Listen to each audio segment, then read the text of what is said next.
Welcome folks, today we're going to be talking about parallelograms. Probably a good idea if you had some paper and took some notes. Feel free to pause the video if you need to catch up.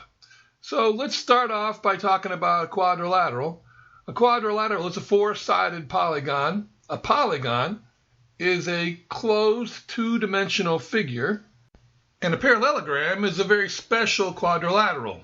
What makes it special is that its opposite sides are always going to be parallel. So let's take a look at this. Let's see if I can get this to be parallel. Okay, so notice how this right side is undefined vertical line and the left side's vertical line, and the slopes for the top and the bottom are both 1/2. The opposite sides are going to be parallel. And this, by pushing this button, it's going to make it so no matter how I move this around, it's going to be a parallelogram. So let's go ahead and try moving it around one more and checking it.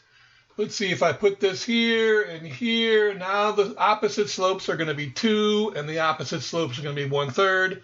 You can see no matter how I move this around, this is going to be a parallelogram. The opposite sides are going to be parallel. So let's take a look at some other properties of parallelograms. Well, one is that parallelograms, the opposite sides are always going to be congruent. Congruent means the same size and shape. Well, so take a look. As I move this around, it doesn't make a difference. No matter what I do, the opposite sides are always congruent. They're always the same length. Another thing to know about parallelograms are that the opposite angles are also going to be congruent. And you can see as I move this parallelogram around that the opposite angles always are congruent. It always stays that way. Now, another cool thing about parallelograms, consecutive angles, they're always going to be supplementary. Supplementary means they add up to 180. Take a look at these. 100 plus 80 equal 180. One thing sometimes people get confused about, consecutive angles. They're the angles that are next to each other. Consecutive numbers are next to each other. Consecutive angles are next to each other. Opposite angles are across from each other. So notice, no matter how I move it, the consecutive, the angles next to each other are always going to be the same. And in this case, notice how I've created a rectangle. I've got 90-degree angles, and I've created a rectangle. A rectangle is a parallelogram. So all rectangles are parallelograms, but not all parallelograms are rectangles. Okay, now here I am on GeoGebra. This is another parallelogram gizmo kind of thing. And you'll notice this is a parallelogram. The opposite sides are congruent. The opposite angles are congruent. If you look closely, you can tell that the opposite sides are parallel. This is a parallelogram. Now, what I like about this one is it clearly shows the diagonals. A diagonal goes from vertex to the opposite vertex. In this case, you'll notice that the one diagonal from A to D is 12. And the one diagonal from C to B, that's going to be 20.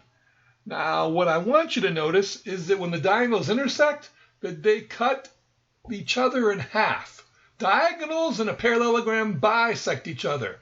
So it doesn't make a difference how I move this around.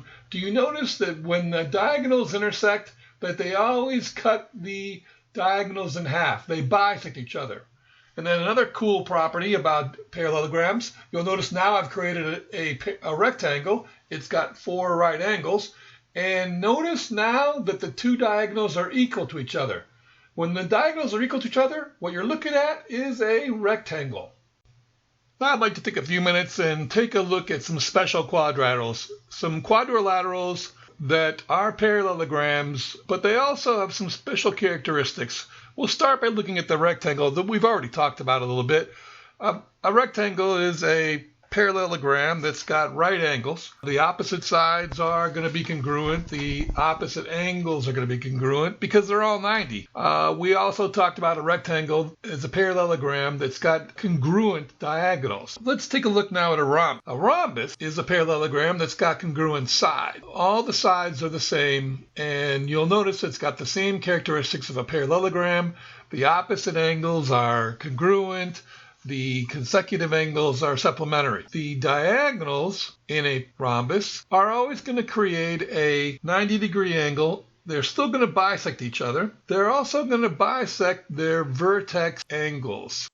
And as I move this around, you can tell that the two diagonals are still going to always create this 90-degree angle in the middle. Now the next one I want to talk about is a square. Now you all heard of squares before, I'm sure. They are parallelograms also, and they are also a rhombus because they are a rhombus that has all right angles. Of course, everyone knows that squares have congruent sides, and that's what a rhombus has. The difference is that a rhombus does not have to have 90-degree angles.